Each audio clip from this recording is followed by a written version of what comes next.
Empezamos una nueva edición de Café Mercosur, este espacio en el que nos proponemos analizar la realidad de los países de la región con un foco en los aspectos jurídicos. Hacemos este programa desde Rosario, Argentina, quien les habla, Osvaldo Di Princio y Daniela Burlini, y de San Pablo, Brasil, Ramiro Cayano Blanco. Este programa se transmite por RCA, radio oficial de Resistiendo con Aguante, y también por la radio Las Voces del Muro. Los programas anteriores se encuentran en iVoox y en iTunes como Café Mercosur. También nos pueden encontrar en www.cafemercosur.com y en las redes sociales, Facebook y Twitter, también como Café Mercosur. Bueno, Osvaldo, ¿cómo te va? ¿Cómo estás? Hola, Ramiro, ¿cómo estás? Muy bien, acá comenzando el encuentro número 148 de Café Mercosur. Me gustaría empezar con una noticia acá de Brasil que se relaciona mucho con lo que vos estabas comentando el programa anterior, que tenía que ver con José López, ¿te acordás? El secretario de Obras Públicas, que había mentido en sus declaraciones para incriminar a Cristina Kirchner, ¿te acordás, Osvaldo? Sí, con la sola finalidad de mejorar su situación procesal, lo hizo. O sea, para salvarse, como siempre venimos diciendo que hay que tener mucho cuidado con esas declaraciones de los arrepentidos, porque primeramente que si mienten no tienen ninguna condena penal, digamos, ninguna sanción penal, a diferencia de lo que ocurre con los testigos, ¿no es verdad, Osvaldo? Sí, claro, el testigo tiene una figura procesal distinta, ¿no? El testigo lo hace bajo juramento de decir verdad, en cambio el imputado procesado no está obligado a declarar porque la Constitución Nacional dice que nadie puede estar obligado a declarar contra sí mismo, por lo cual no puede declarar bajo juramento. Eso desde el plano, digamos, de lo estrictamente formal dentro del proceso, ¿no? Dentro de lo que es, digamos, las reglas claras, ¿no? ¿Qué es lo que pasa cuando la justicia no la sigue, ¿no? Cuando la justicia es la propia interesada en tergiversar estas declaraciones o en hacer uso político de estas declaraciones. Y justamente ahora ha salido en Brasil esta declaración de Leo Pinheiros, que era el presidente de esta empresa, la constructora, la OAS, que la declaración de Leo Pinheiro es la principal prueba contra la condena del expresidente Lula da Silva por el caso de este departamento triple en la ciudad de Guarujá. La única prueba, digamos, que hay, ¿no, Osvaldo? Sí, que es el riesgo de este tipo de declaraciones, ¿no? Que si por ahí se pueden sustentar en alguna otra prueba, tendría cierto dosis de realismo, pero así, cuando es única prueba, es todo muy dudoso, ¿no? Sí. Entonces, antes de ser preso, Leo Pinheiro, ¿no? Este constructor siempre había negado cualquier tipo de implicación, digamos, en Lula con actos de corrupción. Después lo encarcelaron por 3 años, ¿no? Y bueno, y ahí a medida que iba pasando el tiempo, iba cambiando sus declaraciones hasta que realmente dijo lo que quería la gente de la Lava Jato escuchar, o sea, Lula. O sea, que él le parecía que las cosas eran para Lula, alguna cosa por el estilo. Y la semana pasada, después de que ya cumplió, digamos, su cometido, lo dejaron libre Edson Fachin, que es el juez del Tribunal Superior Federal de Brasil, homologó esta declaración de arrepentido y con eso le dio la libertad domiciliaria y bueno, y él, el delator, el corruptor delator, está libre. Y Lula, la persona, digamos, calumniada, porque no se le ha probado absolutamente nada, ni siquiera se le ha determinado cuál es el hecho delictual, o sea, es una mera calumnia esta declaración, está preso hace más de 500 días, Osvaldo. Qué ironía de la justicia, ¿no? Qué ironía de la justicia. Ahora Leo Pinheiro va a estar en su casa, también le van a poner una tobillera electrónica, pero bueno, sinceramente va a estar en la casa, ¿no, Osvaldo? Y justamente fue estos aprietes que le hicieron. La primera vez que quiso denunciar, Osvaldo, fue en el 2016, en junio. Pero ¿qué pasó? En esa declaración como arrepentido, él nombraba grandes peces de la política nacional, pero no lo nombraba Lula. Y los peces eran todos aliados de Temer, que era el vicepresidente, ¿no? Y bueno, algunos del PSDB, del Partido de la Socialdemocracia Brasilera. Eso a Lavallato no le interesaba, Osvaldo, ¿no? Le interesaba que fuera Lula, por eso que... Solamente Lula. Solamente Lula, por eso que le rechazaron la declaración como arrepentido. Esto salió ahora, esta semana, justamente por los mensajes que los saca Lula a la luz, este portal de Intercept, en este caso en asociación con el diario Folha de São Paulo, ¿no? Que bueno, que justamente si le aceptaban la delación en ese momento pasaban dos cosas. Primero que, digamos, mancharía la honra, el honor del PSDB, que eran los que estaban impulsando con más ahínco el impeachment de Dilma, y bueno, y caía como una bomba para los aliados de Temer, que iba el propio proceso de juicio político, medio como que iba a perder un poco de transparencia. Sí, de todas maneras me daría la impresión, Ramiro, no sé qué pensás vos, que en realidad el estado de libertad que estaría gozando el delator no se estaría reñido con la justicia, porque si no tiene peligrosidad procesal, no habría necesidad de que haya lo mismo que dijimos en todos los casos cuando se los detenía injustamente, como el caso de Lula. Tendría que ser la lógica que el Estado sea el estado de libertad y no el estado de privación de la libertad. Pero bueno, o sea, en este caso el problema es el contraste entre uno preso, que fue el corruptor y el delator, y el acusado que no tiene más prueba que esa delación. Ahí estaría el problema. O sea, me parece que no está mal que esté en libertad el delator. Me parece que has dado en el clavo, Osvaldo, porque es exactamente eso lo que vos estás diciendo. No estamos queriendo nosotros que Leo Piñero esté preso. Lo que estamos diciendo es que los operadores jurídicos de Lavallato, tanto los fiscales como el juez Moro que la dirigía, y con algunos asociados dentro del Superior Tribunal Federal, Fachines Noso, que como gritaba Dalañol cuando en uno de los audios que salió ahora a la luz de Intercept, él decía, bueno, me entrevisté 40 minutos con el ministro Fachín, con el juez Fachín. Y Fachín está de acuerdo con nosotros. Y él, viste, como un grito de guerra acá de las hinchadas, viste, Fachín es nuestro, decía, viste. O sea, vos fijate vos cómo trabajan mancomunadamente con una persona dentro del Superior Tribunal Federal, siempre pensando en esto que va saliendo a la luz, Osvaldo. Y lo que habíamos dicho... Esto surgió en ese cruce de WhatsApp que tenían, o de Telegram, no sé, que tenían los fiscales, este grito de cancha, diríamos. Sí, exactamente, Osvaldo, exactamente. Y el que dijo este grito fue exactamente el jefe de los fiscales, que es Dalañol. De ahí salió Fachín. Él es el ministro, digamos, relator de todas las causas de Lavallato, y sistemáticamente él dictamina en contra de Lula y a favor de lo que dice Lavallato. O sea, te parece que trabajan mancomunadamente. Eso es una constante y se ha visto pero muy pocas disidencias.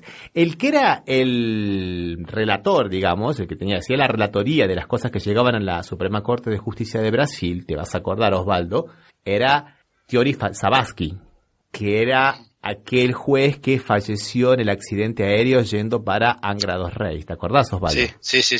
Que nosotros lo comentábamos y que dijimos que era una persona muy técnica, que le había dado un gran tirón de orejas a Moro por el audio que él había hecho público, el audio ilegal, entre la conversación de Dilma Rousseff con Lula, que lo comentamos la semana pasada. ¿Te acordás, Osvaldo?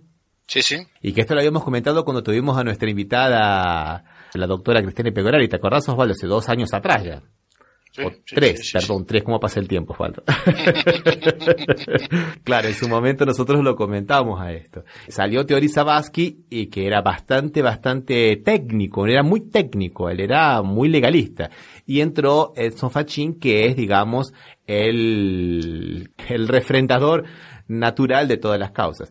Y bueno, y es eso, ¿no, Osvaldo? Quería ver cómo se va trabajando y cómo y lo que habíamos comentado nosotros cuando hablamos del accionar de Lavallato y en consonancia con Bonadío en Argentina, ¿te acordás, Osvaldo? Sí. Es de esto que vos decís, usar la prisión preventiva como una manera de tortura para obtener para coaccionar a las personas, Osvaldo. Es exactamente lo que vos decís. Tal cual. Y también es de destacar, Ramiro, después de escucharte lo que estabas comentando vos, es cómo se van reemplazando jueces técnicos que con buena técnica jurídica, reemplazados por jueces políticos, ¿no? Que dejan un poco de lado la técnica jurídica o el fundamento jurídico y toman resoluciones más cerca de la política que de la justicia. Exactamente, Osvaldo. Y cómo dejan a aliados, por ejemplo, como en el caso del PSDB, sin tocarlos, ¿no? Y que después vienen a ser, por ejemplo, Aloysio Núñez, que después fue el canciller de Temer, era una persona que estaba totalmente denunciada por Leo Piñero de haberle dado coimas. Y no le aceptaron la declaración. ¿Cuál es el criterio, Osvaldo? O sea, si no era Lula, no le acepto ni la declaración. Está diciendo, le hemos pagado coimas, están aquí, a este, y como no son del partido que nosotros queremos, no nos interesa. No lo digo yo tampoco, lo dijo el juez Moro, siempre poniendo el recaudo que es a través de estos mensajes de Telegram. Lo dijo Moro cuando pidió que parasen una denuncia contra Fernando Enrique Cardoso. Y que dijo, no, cuidado, no investiguemos a esta gente porque nos podemos hacer de enemigos que necesitamos, de gente importante que necesitamos. Lo dijo Moro con estas palabras casi textuales que te estoy diciendo, Osvaldo.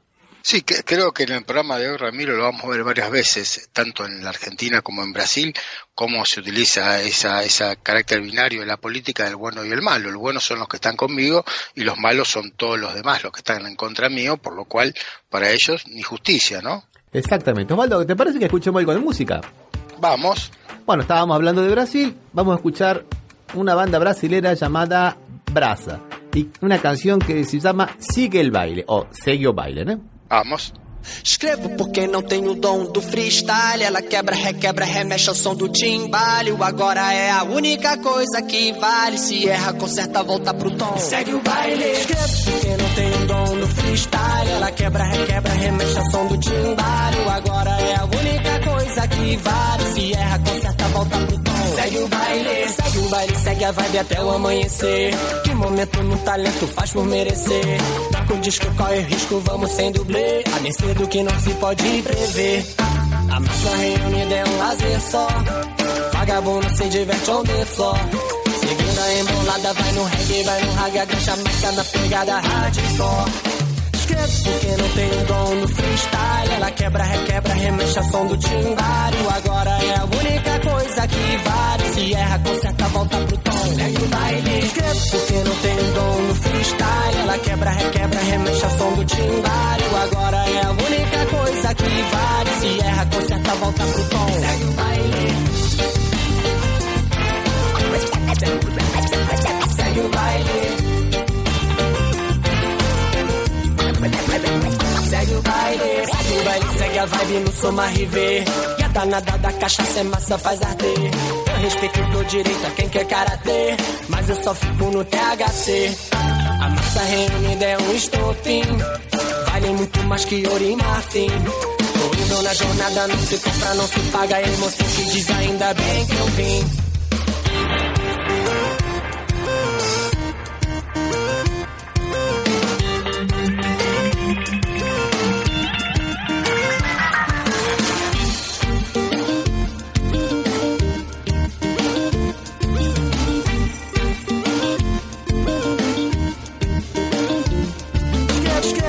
Não tem dom.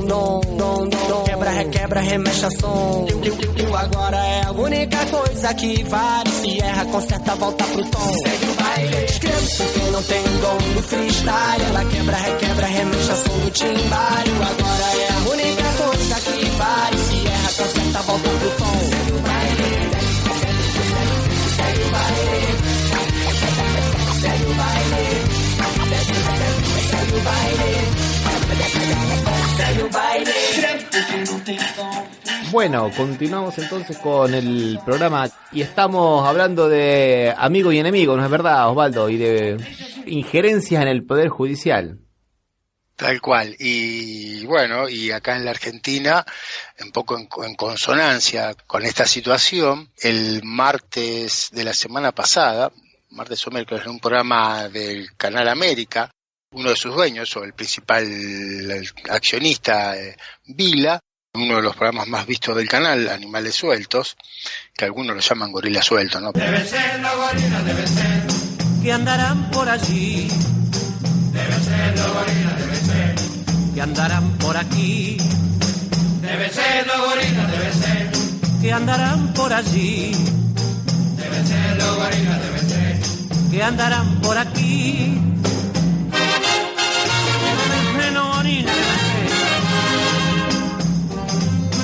aclaremos a las personas que nos escuchan afuera, que es mucha, que gorilas también significa, además de una persona truculenta, los reaccionarios, ¿no? Los antiperonistas acá, Osvaldo. Tal cual. Entonces por eso Animales Sueltos, muchos lo dicen de esa, o sea que no, que es un canal impensado de estar contra del gobierno de Macri. Sin embargo, su mayor accionista, el señor Vila, salió a hablar en ese programa a las 11 de la noche, 11:30 de la noche, explicando una situación que dice que el presidente Mauricio Macri le quiso coartar la libertad en su momento, porque le pedía que devuelva un espectro radioeléctrico que tenía una empresa que era de su propiedad. Entonces se lo pidió y él dijo, bueno, que lo vamos a ver, que iba a ver qué hacía, pero al final en un momento lo amenazó con una denuncia penal que después termina siendo el ministro Aguad, que es lo que él cuenta, que Aguad le hace una denuncia por pedido del presidente Macri, y Macri le manda unos WhatsApp diciéndole que él va a hacer todo lo posible para dejar sin efecto la denuncia penal, que había instrucción al procurador para dejar sin efecto la denuncia penal, lo cual implicaría que el sistema republicano de división de poderes estaría afectado por estos dichos del presidente, y que él tiene WhatsApp o copias de los WhatsApp certificados por escribano público donde se acredita estos dichos de Macri. Podríamos aclarar en realidad que lo que es cierto es que Vila nunca había pagado el espectro radioeléctrico que había sido ganado en una licitación y que estaba con una medida cautelar nada más, por eso el Estado no se lo podía sacar. Eso también sería necesario aclarar, ¿no? Porque tampoco pensar que Vila se siente como que es una blanca ovejita. De todas maneras, podemos seguir diciendo que el Canal América nunca fue, como decíamos antes, ese apelativo de Gorilas Sueltos no es realmente por la posición política que tenía, que era muy contrario al kirchnerismo, ¿no? Pero ahora, después de las elecciones, parece que se acordó de los WhatsApp que le mandaron hace más de 2 años. Refrescame la memoria, Osvaldo. Vila era el que era el socio de Manzano, que era diputado menemista en los años 90, que ahí consiguieron... Tal cual, que tenía medios en todo el país, inclusive acá en la ciudad de Rosario, tenía el diario y radios que ahora los vendió al grupo, la Fundación Libertad, que le compró los diarios y las radios. Creo que esto lo habíamos tocado en un programa, ¿te acordás cuando Mauricio Macri, el presidente de Argentina, le pregunta a Vargas Llosa qué política va a llevar adelante, que dijo lo mismo pero más rápido? Sí. Bueno, y ese lo dijo en un encuentro que había organizado la Fundación Libertad, que Vargas Llosa, antiguo escritor de izquierda, ahora ha venido a libertario, siempre es invitado todos los años, y fue el que le hizo la pregunta donde después se despacha con eso Macri, que aparentemente muchos votos no le sumó, ¿no? No le sumó. Bueno, pero acá nuevamente una pequeña confesión en un programa, ¿no? De que Macri lo apretó, que le dijo que le iban a hacer una causa judicial y que iba a ir preso, por eso él tuvo que renunciar a la licencia. Es que la denuncia se la hicieron de todas maneras, la denuncia es real. Lo que pasa que, era un alfil importante, me parece, en la política de medios del macrismo, la existencia de América y sus canales y periódicos asociados, ¿no? Y no puedo dejar de asociar eso que estás diciendo, Osvaldo, con lo que le ha pasado a los dueños de C5N, a Cristóbal López y a Fabián de Sousa, que están presos. Son los únicos de la causa de los cuadernos que están presos. Ahora la jueza María Eugenia Capuchetti los sobreselló y sin embargo siguen presos porque en su momento Bonadío en la causa Cuadernos dijo que como ya estaban presos, ahora que siguieran presos. Ahora le avisaron al señor Bonadío, mire, señor Bonadío, juez de la causa Cuadernos, en la otra causa por la cual ellos estaban presos, que era supuestamente por insolvencia fraudulenta, que fue totalmente desmentido todo eso, están sobreseídos. ¿Sabe lo que dijo Bonadío? Como tienen aviones y como tienen muchos medios materiales, se van a escapar del país. O sea que ahora nosotros a la prisión preventiva le agregamos una cosa: solo tienen que ser pobres de miserabilidad absoluta, que no puedan tomarse un aliscafo hasta Montevideo para presumir de que no se van a escapar. O O sea, estamos interpretando la ley como queremos. ¿Desde cuándo la ley hace diferenciación entre que tenga bienes materiales o no? ¿O desde cuándo ser rico se supone que uno va a evadir la acción de la justicia, Osvaldo? No, y si fuera ese el criterio, habría que avisarle a Bonadío que hay un montón de procesados por él que gozan del estado de libertad, pese a ser millonarios, ¿no? Osvaldo, como no a muchos, todos los otros que el proceso de la causa Cuadernos, que eran toda Claro. gente multimillonaria, están todos libres, están todos libres. Por eso Prisión, entonces tiene como una doble vara, y ahí volvemos y seguimos con la política que estamos diciendo, esa binaria amigo-enemigo, ¿no? Que cada vez se estaría redoblando más, parecería. Sí, totalmente de acuerdo, Osvaldo, totalmente de acuerdo en esa línea de pensamiento, y que ya cada vez más deja de ser una especulación nuestra, Osvaldo. Me parece que es una cuestión más... Sí, sí, ya real. Hacen todo lo posible que con las pruebas acrediten lo que nosotros decimos, ¿no? O sea, probado públicamente, porque realmente ya es indudable, hasta los amigos se están quejando de esa política, hasta Vila se está quejando de esa política. Y ya que estamos, Osvaldo, vamos a seguirla, te la empalmo con una de acá de Brasil, y que tiene que ver con la justicia electoral en este caso, que condenó al ex intendente de acá de San Pablo y candidato a presidente también, a Fernando Haddad, por delitos electorales, porque dice que mandó a imprimir unos volantes y que él hizo el cálculo y que dijo que era mentira porque la capacidad de la empresa no podría haber producido ese número de volantes. En realidad, él fue más sutil, él se quiso hacer el pícaro, él se quiso hacer el piola, como decimos en Argentina, hizo el cálculo de lo que había pagado la empresa de... Esta es la gráfica, ¿no? La gráfica por la luz. Y dijo que si realmente hubiera imprimido todos esos volantes, tendría que haber pagado más de luz. Y con eso lo condenó por contabilidad 2, que acá es un delito electoral bastante grave, ¿no? Como contabilidad paralela, y que supuestamente para desviar fondos y decir que pagó lo que no pagó, cosas que no se realizaron. Solo que el hombre hizo mal los cálculos, ¿vale? Claro, el juez calculó mal. Fue un periodista, hizo los cálculos de la Folia de San Pablo, no es un periodista del blog Izquierda Unida Venceremos Siempre, no, nada por el estilo, y le demostró que estaba equivocado. Seguimos condenando a Agustí Piacere con las pruebas que tenemos. ¿Qué te parece, Osvaldo? No, y me recuerda lo que vos estás diciendo, Ramiro, volviendo un poco a Argentina, ¿no? Lo que pasó en provincia de Buenos Aires cuando se habían usado la base de datos del ANSES para ponerlos como aportantes, que ahí esa causa está durmiendo el sueño de los justos, ¿no? No sé si te acordás cómo fue la causa, Ramiro. Sí, me acuerdo perfectamente que había varios delitos. Había primero declaraciones juradas falsas. Falsas, sí. Bueno, habían utilizado a las personas, ¿no? Como siendo afiliadas cuando no eran, que no me acuerdo qué delito era, pero era un Sí, después falsificación de instrumento público también. Porque, exactamente.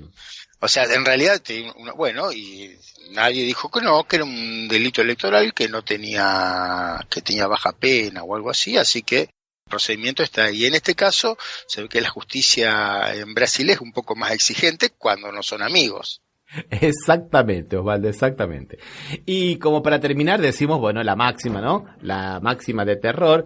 Concluyó la etapa de instrucción y elevan a juicio oral la causa de la fotocopia de los cuadernos. O sea, no hay prueba, no hay nada, y Bonadío, digamos, para crear conmoción judicial en plena campaña electoral, decide elevar a juicio la causa de los cuadernos cuando hay cualquier cantidad de nulidades previas, que algunas planteadas inclusive en la Corte Suprema de Justicia, que tiene que resolverse previamente, ¿no es verdad, Osvaldo? Sí, y que podríamos también aclarar que la principal prueba, que por eso se llama la causa de los cuadernos, no existen de manera física porque ya fueron, en la misma causa sí fueron quemados, por lo cual impidió que se pueda peritar la tinta o la fecha aproximada. Lo único que sí no había dudas era que uno de los cuadernos Gloria, que figuraban de una fecha determinada, a esa fecha no existía, fue posterior, ¿no?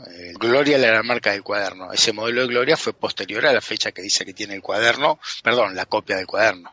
Y como dice el abogado de la senadora Cristina Fernández de Kirchner, Carlos Beraldi. Acá nuevamente tenemos el abanico normal de accionar de la justicia. Irregularidades en el proceso, detenciones a mansalva, aprieta a los supuestos arrepentidos, declaraciones direccionadas y forum shopping, digo. Forum shopping. Y bueno, y también podemos tocar lo que dijimos antes, que lo que pasó con los dueños de C5N, que como tenían cierta fortuna y aviones a disposición, podía huir, por lo cual tenían que estar detenidos, con Carlos Wagner, con Enrique Pescarmona, con Aldo Benito Rollo, con Eduardo Eunequian y Alberto Tasselli y Alejandro Ivancevich, no tuviesen el mismo pensamiento, siendo que son todos empresarios de la construcción de muy buen pasar económico y seguramente con muchas mejores posibilidades que las que tenían los dueños de C5N. Exactamente, Osvaldo. No podríamos haber cerrado mejor, Osvaldo. Bueno. ¿Vamos a escuchar algo de música entonces? Dale. Mira lo que te propongo, Osvaldo. Vamos a escuchar Cumbia Villera. Dale. Vamos a escuchar entonces a Damas Gratis y Fidel Nadal, que hacen una canción de una banda de rock llamado Todos Tus Muertos, Gente que No. Vamos.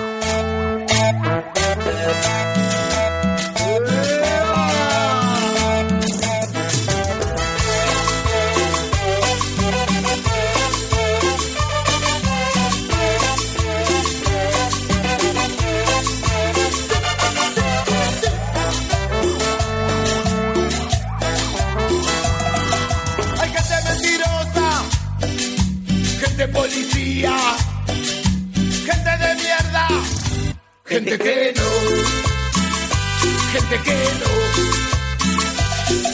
Hay gente que te dice que tenés que trabajar, gente que te dice que tenés que estudiar, gente que te dice que tenés un problema existencial, gente que no, gente que no.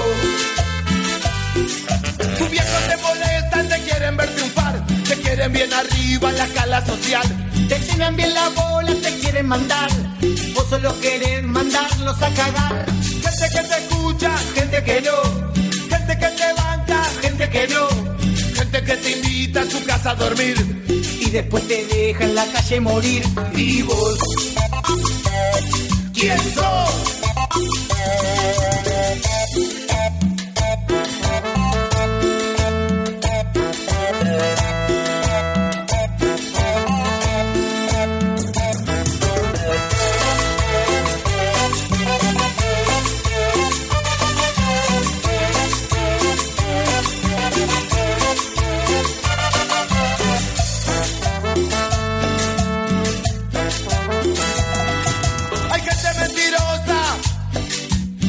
Policía, gente de mierda, gente que no, gente que no.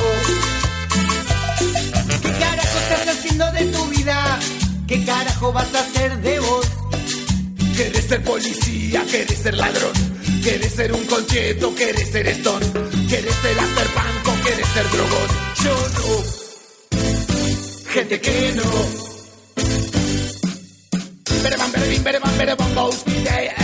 Ragamuffin, el estilo de la calle, así que no vengas y me digas que me calle. Vengo con este estilo para que no te desmayes y cuando vayas por la calle lo bailes. Gente que no, gente que no, no, no, no, no, no, no.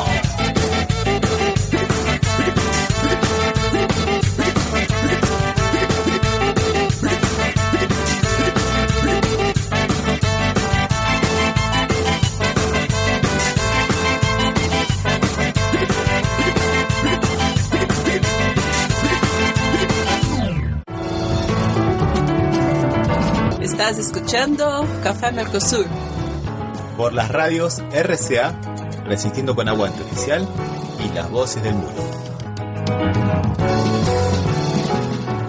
Bueno, y seguimos con el programa, Osvaldo. ¿De qué vamos a hablar hoy? Contanos. Bueno, de uno de los temas más tristes, diríamos, que le ha tocado vivir a la Argentina en el último tiempo. No porque no corresponda a la emergencia alimentaria, que es el tema, sino que tener que caer en declarar emergencia alimentaria en un país que produce alimentos para 400 millones de personas, realmente no tendría que ser así, pero no hay manera de pasar esta situación donde la gente está de muy mala situación económica, está pasando hambre. Como una cuestión personal, ¿no? Mi hijo va a una escuela pública, es una escuela pública de clase media, tienen problemas que chicos a veces van sin comer, por lo cual la situación es realmente muy, muy difícil y al gobierno se le estaba pidiendo que por decreto de necesidad de urgencia, como acostumbra hacer con las cosas que le interesan, declare la emergencia alimentaria, pero parece que los decretos de necesidad de urgencia solamente se usan para los amigos y no para los necesitados que no son votantes de este gobierno. Vamos a escuchar un audio, Osvaldo, a ver qué nos decía Mauricio Macri en campaña en el año 2015. Uno es un spot de campaña que lo hemos enganchado con un discurso que él dio el 4 de noviembre en Santiago del Estero. A ver. Les propongo universalizar un ingreso ciudadano y les propongo que encaremos un pacto para generar una revolución en la calidad de la educación pública y otra revolución con los planes de infraestructura.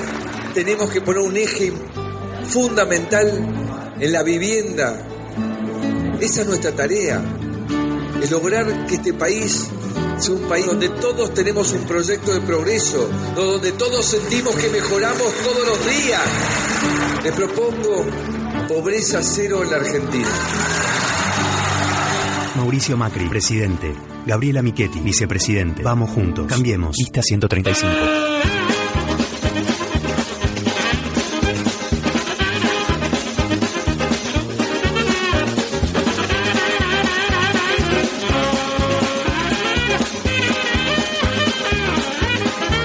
Sabemos que estamos frente a la oportunidad de trabajar juntos y construir esa Argentina que soñamos hace tanto tiempo. Esa Argentina que queremos que le ofrezca trabajo a todos nuestros pibes, a todos nuestros jóvenes, que nunca más un joven santiagueño se tenga que ir y tenga que cantar añoranza porque no tiene trabajo en Santiago del Estero. Acá va a haber trabajo. Me quiero comprometer frente a ustedes para que trabajemos juntos de acá al 22, para que a partir del 10 de diciembre, codo a codo, con el mejor equipo de los últimos 50 años, que yo me comprometo a formar con generosidad, llamando a los mejores de Santiago del Estero también.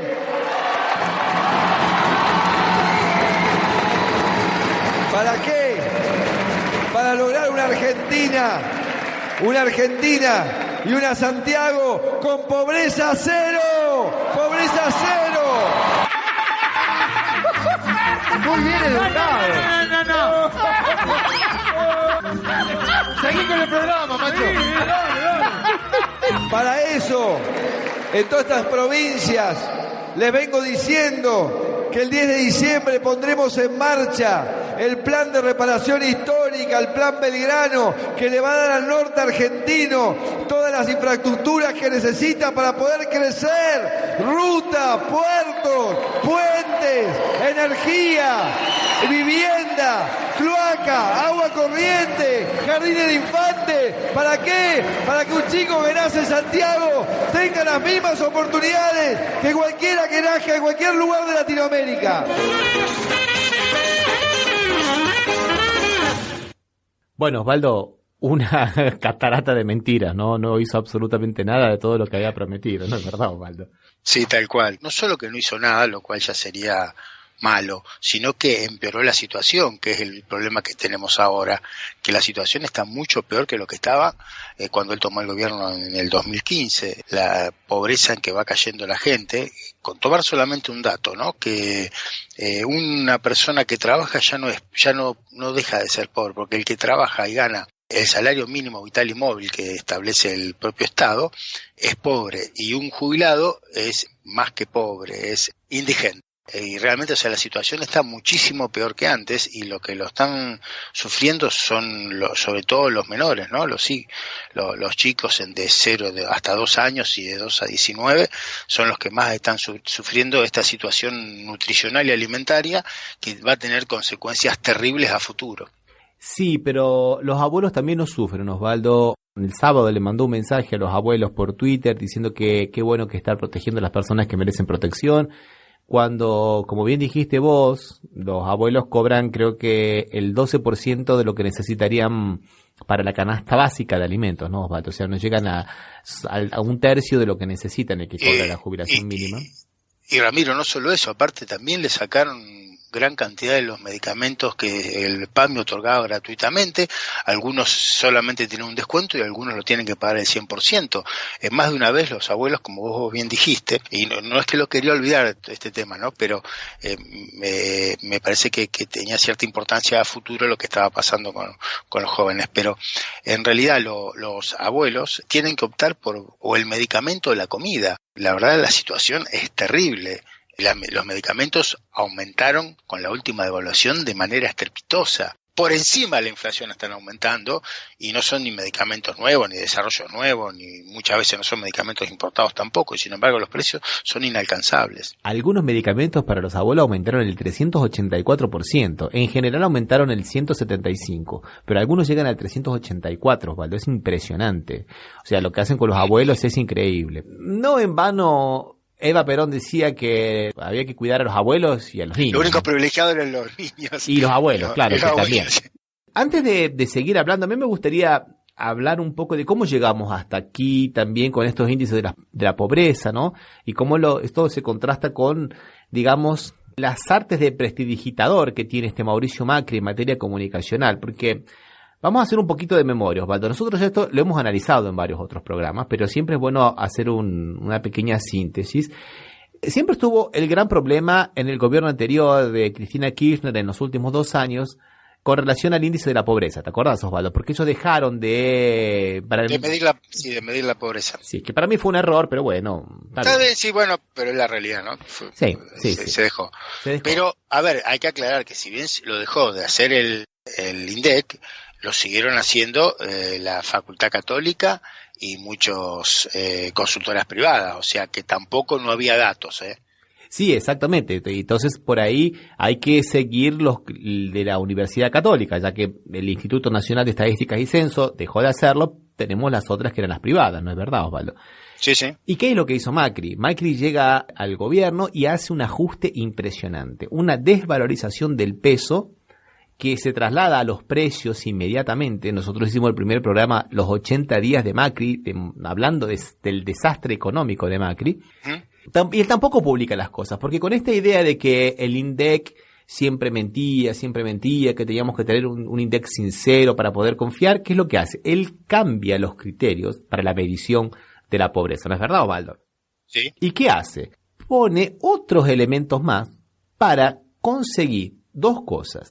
Que la pobreza de Cristina llegue al 29% y no al 18, 19, que creo que es lo que marcaba la medición de la Universidad Católica, lo hace subir muchísimo más artificialmente, pero además dentro de ese 29% están los 7 meses, porque esto sale en septiembre del 2016, los 7 meses de gobierno y todo el desajuste económico que él había creado, que no había dado paritarias, con lo cual no había actualización de salarios, que había congelado de hecho los salarios, que había aumentado los impuestos, había aumentado los servicios públicos, los peajes, el gas, la electricidad, había sacado muchos subsidios que tenían los trabajadores, que es una forma de salario indirecto también. Sí. Y todo eso se lo cargó a la cuenta de Cristina Kirchner, y él hacía 7 meses que estaba gobernando.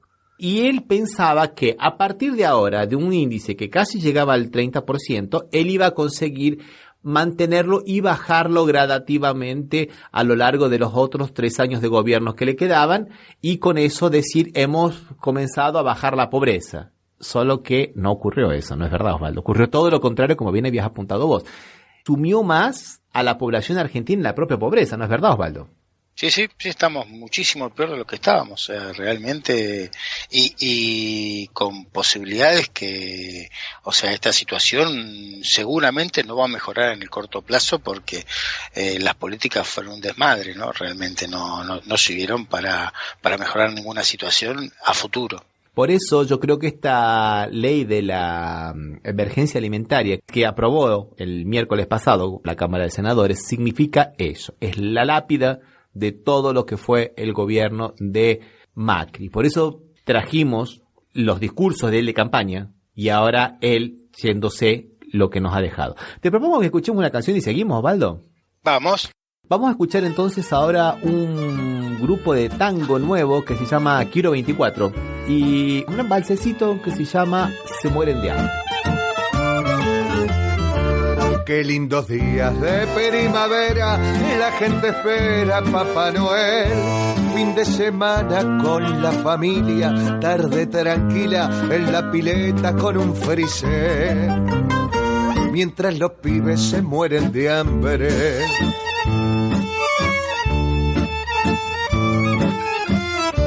Viaje a Miami, la Chata Nueva, Casa del Tigre, Jackson Martínez, cenas lujosas, doble propina, campera Adidas, un lindo Rolex, llantas Tereje. Mientras los pibes se mueren de hambre.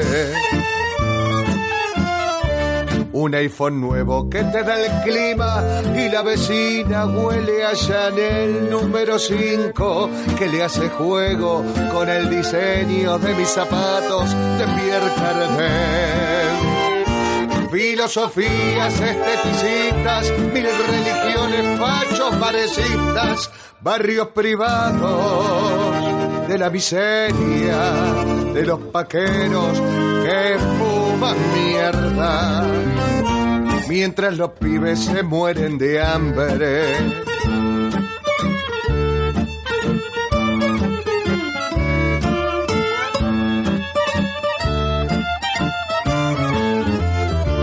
Veo políticos equilibristas alzando nenes para la ocasión. Le dan un beso, rezan los quiero, total después lo borran todo con lisofor. Mientras los pibes se mueren de hambre.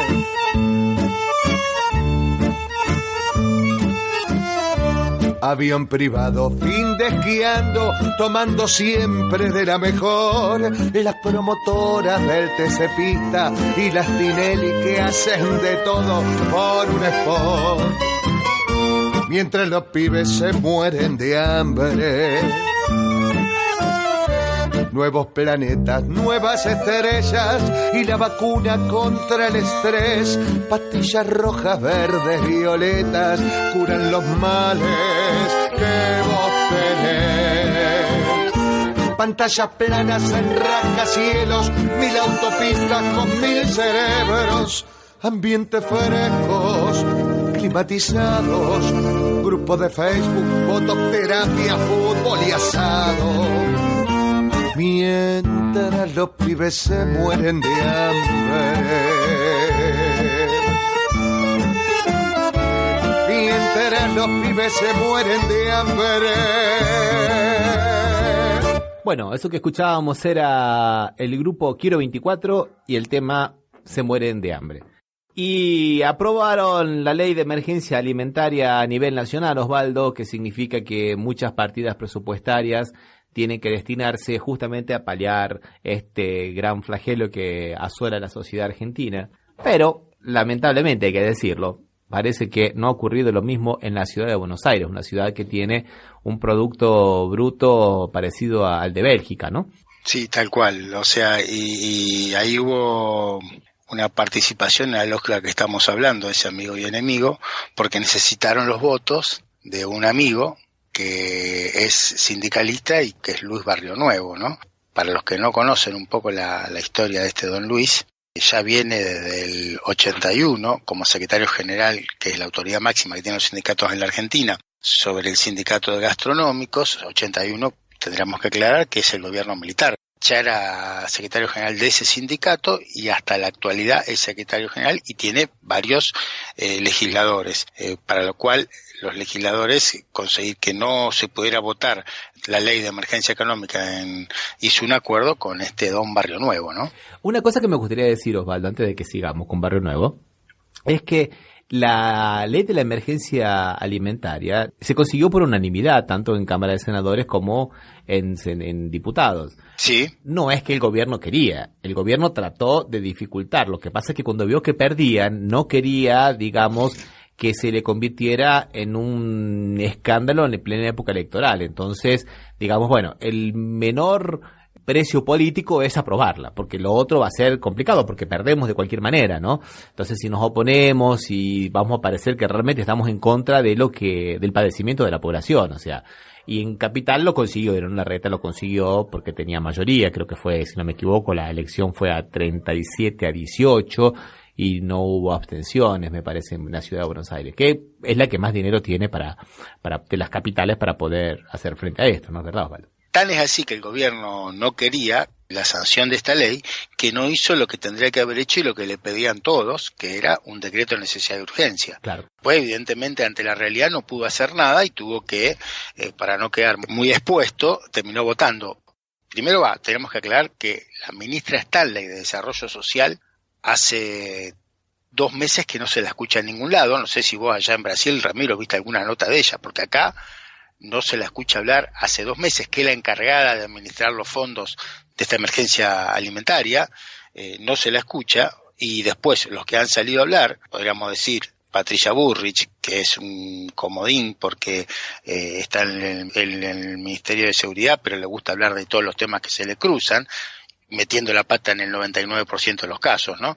Bueno, en este caso, como también otros legisladores del partido oficialista, que también niegan la existencia, dice que el hambre es un problema político, que no hay hambre, que acá lo que hay es alguna necesidad, así de manera liviana, olvidándose de los datos que dan todos los organismos públicos o privados, donde demuestran que realmente lo que hablamos antes, Ramiro, que la pobreza y por ende la subalimentación de la población es cada vez mayor. Y es interesante que hayan hablado de la ministra Stanley, Osvaldo, porque la semana pasada participó en una reunión de lo que se llama, digamos, el gabinete ampliado, o sea, ministros y Pichetto también, que es el candidato a vicepresidente, que ni es parte del gobierno, pero bueno, digamos las personas más allegadas para ver la cuestión de la campaña electoral, y algunos intendentes de los partidos de la provincia de Buenos Aires. Y la ministra Stanley estuvo 13 minutos, 15 creo que llegó a estar, y no dijo absolutamente nada y se retiró. ¿Y sabes lo que le decían los intendentes de la provincia de Buenos Aires, Osvaldo? No, ¿qué decían? A ver. Que por qué le daba ese dinero a los organismos sociales que combaten el hambre y no a los intendentes para poder hacer política.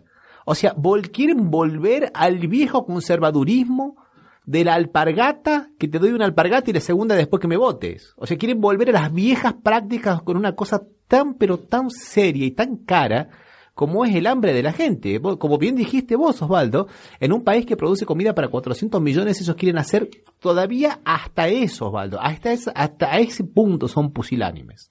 No, sí, es real y tendrían que agradecer a los organismos sociales, a la Iglesia Católica y a las escuelas, que son los que están haciendo lo que tendría que hacer el gobierno, pero no para hacer política como le piden en provincia de Buenos Aires, sino como para asegurarse lo que dice la Constitución, que tiene que servir para el bienestar de todos los argentinos. Pero como esta gente no son votantes, ¿viste? No sé si están tan entusiasmados en poder darle comida. Mira, lo dijo claramente el ministro de Economía anterior, Duhovne.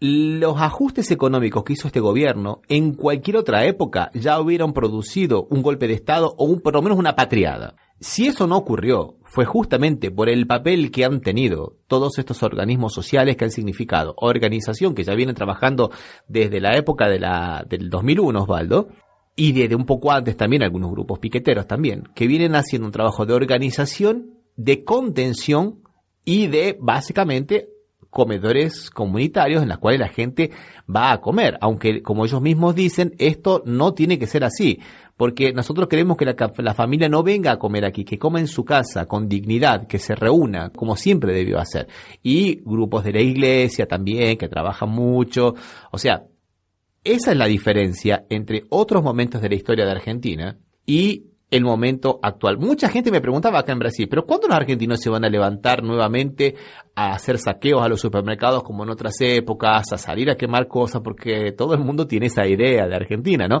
Y bueno, y acá está la respuesta, Osvaldo. Justamente en estos grupos sociales, ¿no?, que se han ido organizando y que de alguna manera le han puesto el pecho a la situación. Son los que sirven de contención a esta situación, que si no se desmadraría de manera terrible. Por suerte todavía se está manteniendo en función de que lo están conteniendo y esperemos que siga así. Por eso era insensato hacer lo que estaba haciendo el gobierno, no declarar una emergencia alimentaria para aumentar. Pero, Ramiro, de todas maneras es aumentar 16 pesos, que no sé cuántos serán reales, por cada chico en un comedor, en una escuela, a 33. O sea, realmente una cifra irrisoria. Sí, 16 pesos, estamos hablando de 25 centavos de dólar, Osvaldo.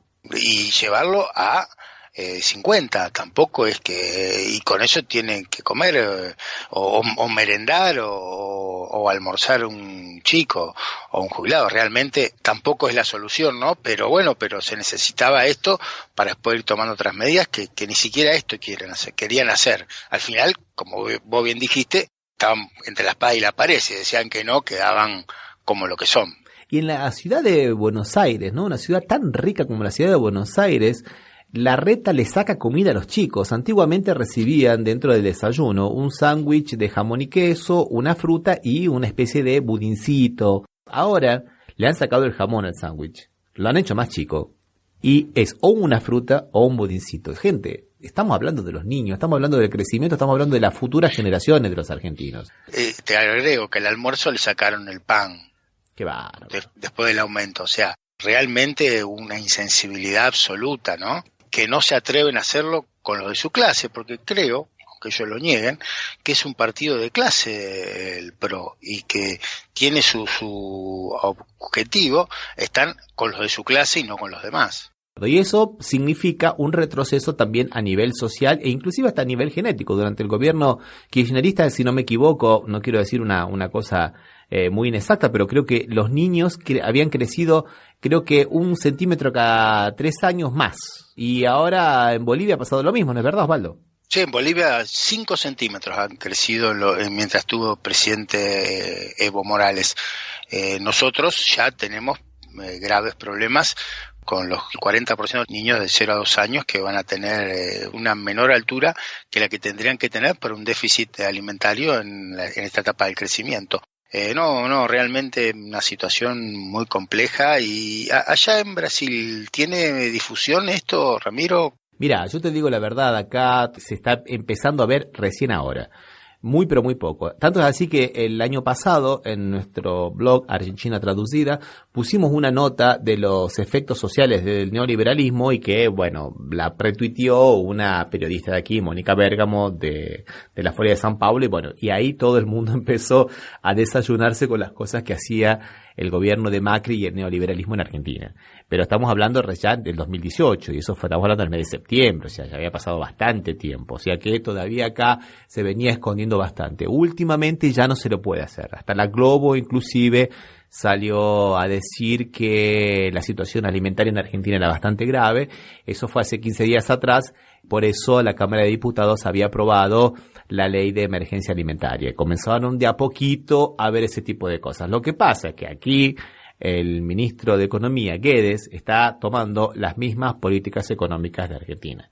Y acá hemos pasado de una desocupación del 5,6% a una que llega al 13%. Más o menos lo mismo que ha pasado con las políticas de Macri en Argentina, que la desocupación en Argentina ahora ya supera los 2 dígitos. Estamos en el 10,6 a nivel nacional y estamos en casi en el 13 a nivel del conurbano, que es la zona industrial de Buenos Aires, ¿no es verdad, Osvaldo? No, sí, tal cual, Ramiro, como vos bien lo decís, sí, es así. Y acá, digamos, ya Bolsonaro deja de ser una unanimidad dentro de la propia derecha, y lo vamos a hablar después. Hay un frente muy grande, una división entre Bolsonaro y el juez Moro, ¿no? Entonces ya hay gente que dentro del partido de Bolsonaro, como por ejemplo el senador Olimpio, que dice que la fórmula para el 2022 va a ser Bolsonaro-Janaína. Janaína es una diputada del partido nuevo de Bolsonaro, el PSL, y que fue la que hizo la redacción del documento que sirvió de base para el impeachment, para el juicio político de Dilma Rousseff, ¿no? Pero bueno, reconocer ahora los efectos negativos del neoliberalismo en Argentina es también reconocer que las medidas que está tomando el gobierno brasilero también nos van a llevar al fracaso. Tal cual. ¿Cuándo serán las elecciones en Brasil, Ramiro? No, en 2022. Esto... 2022. Sí, lo que ¿Y pasa... ya están pensando en el candidato a vicepresidente? Sí. Lamentablemente se ha alargado la campaña electoral muy a destiempo, no solamente dentro de la derecha, sino también dentro del campo progresista también. Parece que todo el mundo le está errando al vizcachazo, todo el mundo le está errando a la mira, y en este momento creo que hay cosas muy, pero mucho más importantes para ver que las campañas electorales del 2022, que creo que de alguna manera ha pasado lo mismo en Argentina después del 2017, ¿no es verdad? Después del 2017 ya se barajaba si era Macri, si era Vidal, si era si era aquel. Se olvidaron de que tenían 2 años más para gobernar, y en 2 años se les vino todo abajo. Sí, no, la cierta lógica de eso fue que ya había habido una elección de medio término con una victoria, aunque muy pequeña en cuanto a porcentaje, del gobierno sobre la oposición. Entonces creo que se hizo por eso. En Brasil no hubo elecciones todavía, ¿no?, de medio término. No, ni siquiera eso, Osvaldo, ni siquiera las elecciones de medio término. Y es como estamos en Argentina, ¿no es verdad, Osvaldo? Sí, tal cual. Y lamentablemente esto va a ser muy difícil de remontar. El candidato a presidente por el Frente de Todos, Alberto Fernández, dijo que, bueno, que la solución acá no es la emergencia alimentar, la solución es que todo el mundo trabaje. Pero para eso hay que darle a la economía una inyección principalmente de consumo para que se reactive. Creo que estamos a menos del 50% de la capacidad productiva ociosa, Osvaldo. Y no se ve apoyo además a la producción, ¿no? Son solamente estos intentos, pero no hay apoyo al sistema productivo, entonces la pérdida de puestos de trabajo. Esta semana hubo unos datos que decían que había habido un crecimiento de la ocupación, y en realidad es porque mucha gente había dejado de buscar trabajo ya, ¿no? Entonces no figuraban en las estadísticas. Eso también en este momento fue una situación que está cada vez más peligrosa porque cada vez hay menos trabajo. Sí, y si nosotros pensamos en el empleo en blanco, digamos, los empleados registrados formalmente, que en Argentina hay un gran problema que ya viene desde la época de los 90, Osvaldo, que es la gran cantidad de empleados en negro, ¿no? Que no están registrados, que no están dentro de la economía formal. Y vos lo nombraste a Barrio Nuevo, que es el de los gremios de lo gastronómico, ¿no? Uno de los gremios que más empleados tiene en la informalidad. Pero es uno de los que más tiene, y no te olvides que el otro que tiene muchísimo es el de los peones rurales, que también es otro amigo del gobierno. Claro. Los dos gremios más amigos del gobierno son los que más ilegalidad tienen, y esa modificación también en los sistemas de encuesta que hace el INDEC es que incluye a los trabajadores que no tienen trabajo en relación de dependencia, sino que serían monotributistas, no sé cómo se llamaría en Brasil, ¿no? Acá se llama microemprendedor independiente, microempresario independiente. Microempresario, no, acá es monotributista o emprendedor también, porque estamos en la onda de los emprendedores, claro, que facturan y que no tienen relación de dependencia, por lo cual se reemplazaron trabajos con una protección social más importante, como son los de relación de dependencia, por estos trabajos de que aquel que factura, que es el que anda con la moto, con la bicicleta, llevando y trayendo cosas como síntoma, o los Uber, la uberización a través de estos que ponen el auto para llevar pasajeros, ¿no?